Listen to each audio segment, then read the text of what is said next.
La pandémie de Covid-19, vue par le graffeur C215, la danse comme moyen de s'évader et les photographes témoins précieux de cette période inédite, c'est le programme de ce nouveau numéro de À l'affiche à la maison. Bienvenue à tous. Avant de développer ces titres ici en France, de nombreuses stars et personnalités de la culture ont signé une tribune dans le journal Le Monde. Catherine Deneuve, Omar Sy, Jean Dujardin, Marion Cotillard, ils interpellent le président Emmanuel Macron sur le sort des intermittents du spectacle durement touchés par la crise sanitaire. Ils demandent notamment une prolongation des droits des intermittents d'une année au-delà des mois où toute activité aura été impossible et rappellent qu'1 300 000 personnes font vivre les arts et la culture en France. Place maintenant au peintre et street artiste français Christian Guémy, alias C215. Son terrain d'activité, la rue, et vous allez le voir, malgré le confinement, il a continué à créer des œuvres inspirées par la pandémie, comme il l'a raconté à Vincent Roux. Vous avez peut-être croisé ses œuvres dans les rues de Paris, mais aussi à New York ou à New Delhi, en Chine ou en Palestine. Il a rendu hommage aux victimes de l'attentat contre Charlie Hebdo. Ses portraits de Simone Veil ont été vandalisés, puis restaurés. Aujourd'hui, comme la moitié de la planète, C215 est confiné. Mais que devient un street artiste quand il ne peut pas descendre dans la rue ? Pour moi, le confinement, c'est vraiment un exercice particulier parce que mon travail consiste à aller de la rue à l'atelier et de l'atelier à la rue. Si bien que je me retrouve amputé d'une grande partie de mon activité. La rue me manque, mais en fait, il y a toujours dans mon travail une part de rencontre avec l'autre. Je crois que c'est plutôt cette partie humaine qui me manque le plus que l'idée de pouvoir me déplacer. Alors, juste avant le confinement, Christian Guémy a réalisé une toute dernière œuvre. Deux amants s'y embrassent à travers leur masque. Son titre, L'amour au temps du coronavirus.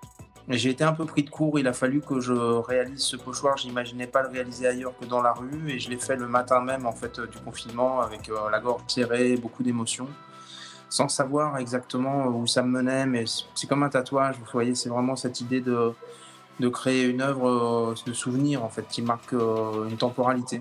Une œuvre dont les tirages sont mis en vente au profit de la Fondation Hôpitaux de Paris. En confinement, Christian Guémy a aussi créé le portrait d'Aïcha Issadounen, la première caissière de supermarché victime du virus en France. Il s'est engagé à aller le peindre sur les murs de sa ville, à Saint-Ouen, près de Paris. Ce sera sa première réalisation dès le déconfinement, mais pas la seule. Au terme du déconfinement, j'irai peindre tout un tas de nouvelles œuvres dans la rue, ne serait-ce que pour faire sourire les mots, pour faire sourire les gens. Et parce que je pense que même si les gens, en tout cas je l'espère, garderont des distances de sécurité, ils pourront aller se balader, parce qu'on aura besoin aussi de sourire et d'avoir de la légèreté.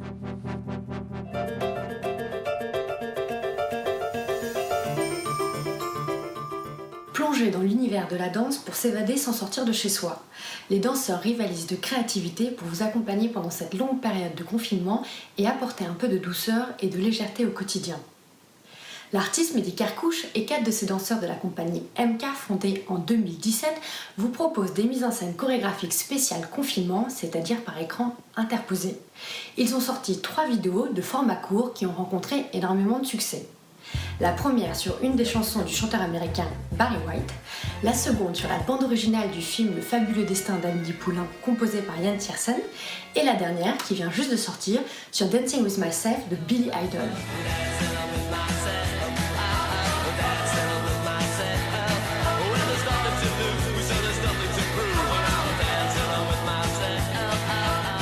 Le chorégraphe et danseur Mehdi Kerkouche donne également chaque semaine des cours sur Instagram afin de récolter des dons au profit du personnel hospitalier.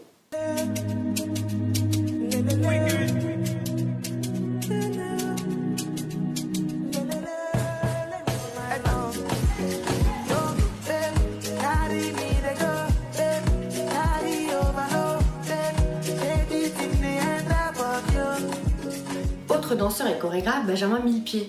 Il est l'ancien directeur du ballet de l'Opéra de Paris. Avec quelques-uns de ses danseurs du LA Dance Project, il a dernièrement rendu hommage au personnel soignant et les a remerciés de leurs efforts inlassables dans un clip en noir et blanc extrêmement poétique.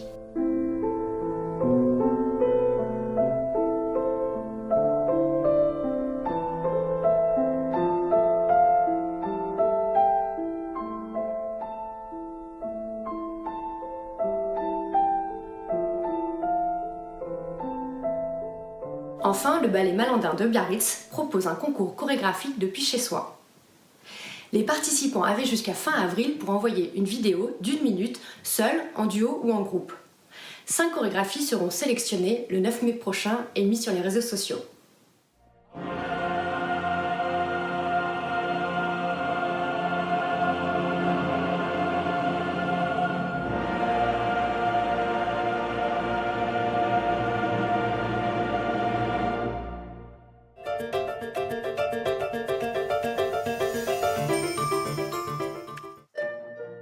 Les célèbres montres de Dali, remplacées par des œufs au plat. La jeune fille à la perle, incarnée par une jeune fille d'aujourd'hui ou par des modèles plus inattendus, comme cet homme qui au premier coup d'œil fait illusion, ou encore ce chien. Reproduire des tableaux de maître presque à l'identique et se prendre en photo, c'est devenu un jeu du confinement. Ce couple du Tarn-et-Garonne a déjà une dizaine de réalisations au compteur, comme le baiser de Klimt ou l'art de la peinture de Vermeer. C'est ça le plus dur en fait, c'est prendre la position du personnage du tableau. Je trouve que c'est vraiment ça le plus difficile, parce que souvent les personnages dans les tableaux ont les membres très longs, très fins, etc. Et c'est souvent pas très réaliste en fait. Et le pays où ce défi a le plus de succès, c'est sans doute la Russie. Là-bas, ce groupe Facebook compte à lui seul 400 000 membres. Les règles sont strictes, pas de retouches, et il faut utiliser des objets que l'on a déjà chez soi. Souvent, des indices de l'épidémie s'invitent sur la photo, comme ici, en contrebas, les 2 saints transformés en soignants. La Vierge porte dans ses bras du sarrasin, une céréale sur laquelle se sont jetés les Russes à l'annonce du confinement, et au pied, c'est un lit du désormais symbolique papier toilette. Cette toile de Raphaël, c'est une de celles qui suscite le plus de vocations d'artistes, comme cette famille de Russes expatriés. Mon mari, qui imite un saint, a pris une couverture jaune pour bébé. On aurait dit qu'elle était faite pour ça. Mais aussi des rideaux, une serviette et un sac pour Lego bleu. On l'a décousu en fait et ça a fait une jupe bleue. Et voilà le résultat. En France, même des soignants s'y sont mis, comme ici, le service de chirurgie cardiaque de la Pitié-Salpêtrière à Paris, qui a reconstitué la scène peinte par Léonard de Vinci.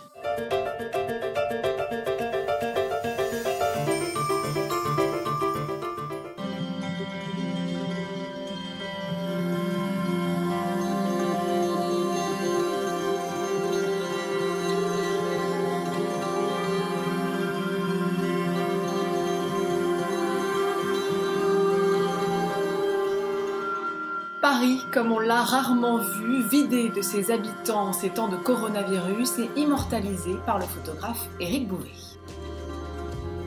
Depuis le début du confinement, il installe sa chambre photographique datant des années 50 partout dans la capitale désertée. Je fais très attention pour être assez loin des gens. Je suis prudent, je sors 3 heures tous les 2 jours, donc j'abuse pas de ma carte de presse. Photographe de guerre pendant plus de 30 ans, Éric Bouvet se fait aujourd'hui le témoin de cette période hors du commun. C'était une atmosphère bizarre et c'est pour ça que je pense qu'il faut laisser trace dans l'histoire de cette période et en visuel, c'est de photographier des endroits vides qui sont logiquement populaires ou touristiques. Dans un genre plus humoristique, le photographe lituanien Adas Vasiliokas invite ses voisins confinés chez eux à se mettre en scène et les prend en photo avec son drone.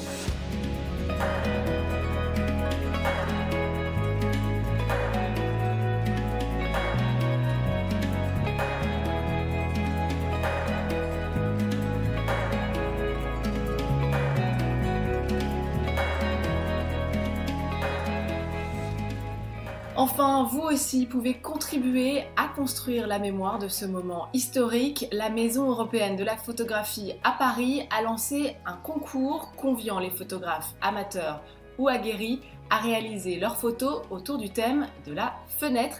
La meilleure aura droit à un tirage professionnel. Alors, à vos clichés!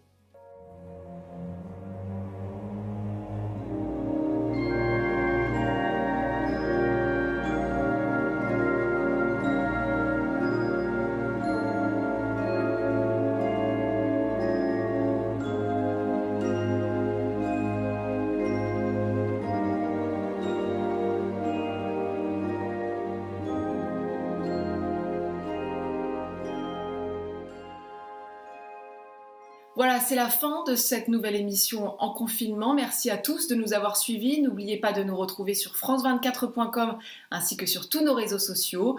On se quitte avec le duo français Anami, eux aussi confinés. Ils jouent pour nous leur morceau En pleurs, extrait de leur première EP d'automne. Je vous laisse découvrir et surtout, portez-vous bien. Nos corps mourants s'épousent tant qu'ils tiennent. Ici tout vient à flancher, à flancher, à flancher, à flancher, à flancher. Mettons le doigt au cœur du problème. Les mots graves sonnent comme un anathème. Je t'aime.